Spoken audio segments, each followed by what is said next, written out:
여러분, 제가 똘똘한 한 채에 대한 이야기는 여러 번 말씀을 드렸습니다.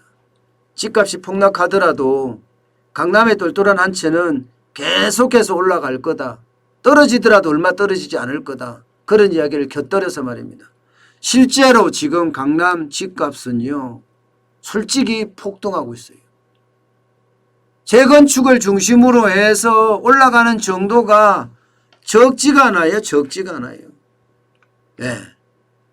서울 대형 아파트 평균을 봤을 때도 여러분, 2억 6천만 원, 1년 만에 올랐거든요. 2억 6천만 원. 그런데 강남 아파트는요, 이거하고는 비교가 안 돼요. 비교가. 워낙 지금 많이 올라가고 있습니다. 워낙 지금요. 그래서 이거 이대로 가다가는 아무도 넘보지 못하는 넘사벽이 되지 않겠느냐, 이렇게까지 이야기가 나와요. 현대 7차 전용 245제곱미터, 지난 5일에 신고가를 거래를 했는데요. 245제곱미터입니다. 80억에 매매가 됐어요. 80억에.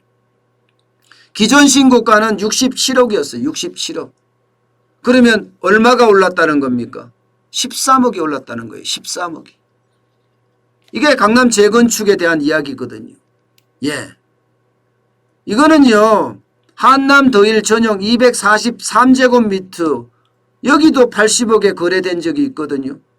그렇다면 지금 엄청나게 올랐다는 거잖아요. 현대 2차 전용 160제곱미터도 마찬가지 지난 5일에 54억 3천만 원의 손바뀜이 일어났습니다. 이것도 신고가예요. 지난해 12월에 42억 5천만 원에 거래된 적이 있거든요. 11억 올랐습니다. 11억. 현대 14차 전용 84제곱미터도 마찬가지 84제곱미터도 지난 29일에 30억 원에 팔렸습니다. 지난해 8월에 29억 원에 팔린 것에 비하면 1억 원이 또 오른 거예요. 또. 강남 아파트는 진짜 계속해서 오른다는 이야기예요. 문재인 정부 들어서서 여러분 더 많은 가파른 상승세를 나타내고 있습니다. 보세요 여러분. 이게 서울 대형 아파트 매매가 추이인데요. 2017년 3월에 14억 5,677만 원이었던 것이 2021년 3월에 가면 22억 1,106만 원까지 오릅니다. 22억. 얼마나 올랐습니까? 거의 8억 가까이 올랐네요. 제가 말씀을 드렸잖아요. 이게 많은 사람들이 강남의 똘똘한 한 채, 나도 강남 살고 싶다. 여기에 많은 사람들이 뭐라 그럴까? 희망의 대상처럼 되어 있습니다. 그래서 제가 정권 초창기부터 이야기를 했어요. 소비자가 필요한 곳에 아파트를 공급을 해야 된다. 그러면 이게 부동산에 수요가 많다고 하더라도 필요한 곳에 공급을 하기 때문에 또 많이 공급을 하면 할수록 가격은 더 다운을 시킬 수 있다. 더 내려가게 할 수 있다. 그렇게 저는 목을 놓아 외쳤습니다. 근데 단 한 번도 지난 4년 동안 꿈쩍하지 않았어요. 꿈쩍하지 않았습니다. 그러면서 이번 서울시장 선거가 나오면서 이제 마구마구 개발하겠다, 뭘 하겠다 한 거예요. 그러면 지난 4년 동안 강남의 재건축들 있잖아요. 압구정동의 현대아파트, 대치동의 엄마아파트, 잠실동의 잠실주공 5단지 이런 것들이 그냥 묶여 있었어요. 그리고 개발이 된다고 이제 이야기가 나오는 거예요. 그러면 공급이 그만큼 안 따라준 상태를 한 4년 동안 지금 계속 된 데다가 지금까지 인허가 물량을 안 해줬으니까 또 앞으로도 계속 공급이 부족할 거란 말입니다.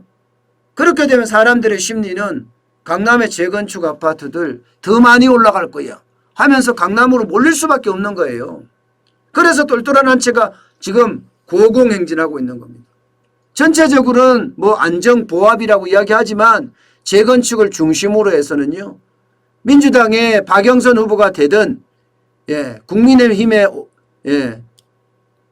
오세훈 후보가 되든 전부 다 상향 고층도 제한을 올리겠다 그랬잖아요. 35층 이거 폐기하겠다. 50점까지도 올라간다는 이야기잖아요. 게다가 재건축 허가해 주겠다. 뭐 민영 재개발이든 공공 재개발이든 뭐 공공 재개발이라는 것은 안 하겠죠. 그들이 압구정동에 있는 사람들이 공공 재개발 하겠습니까? 안 하죠. 대치동 엄마 아파트도 그거 쉽지 않습니다. 예. 잠실동 주공 5단지도 쉽지 않습니다. 그러면 이게 기본적으로 민영 재개발로 들어갈 텐데 그렇게 되면 가격은 앞으로도 올라갈 수밖에 없어요. 희소성이 생기잖아요. 희소성이. 희소성이 생기니까 그만큼 올라가고 그만큼 난리가 난다는 겁니다. 문재인 정부의 부동산 정책은 진짜 대실패입니다. 대실패. 예.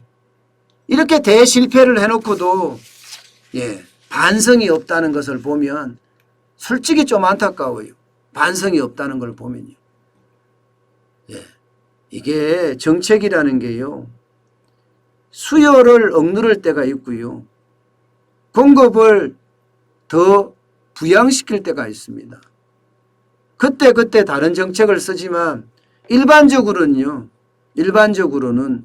뭐 포지티브 긍정적인 그 시스템이라고 이야기해서 포지티브 시스템이라고 이야기해서요. 공급을 더 널리 주는 쪽으로 잡거든요. 수요를 때려잡는 쪽으로 잘 안 잡는단 말입니다. 그런데 부동산 정책을 수요만 4년 내내 때려잡다 보니까 지금 이렇게까지 문제가 된 겁니다. 어느 서울시장 후보가 됐든지 예, 어느 대통령이 됐든지 부동산 정책은 다시 손을 봐야 되고요.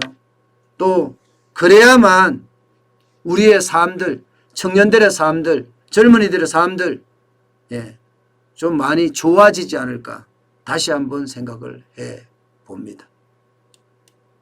그 정도로 사실 어렵다는 이야기죠. 예.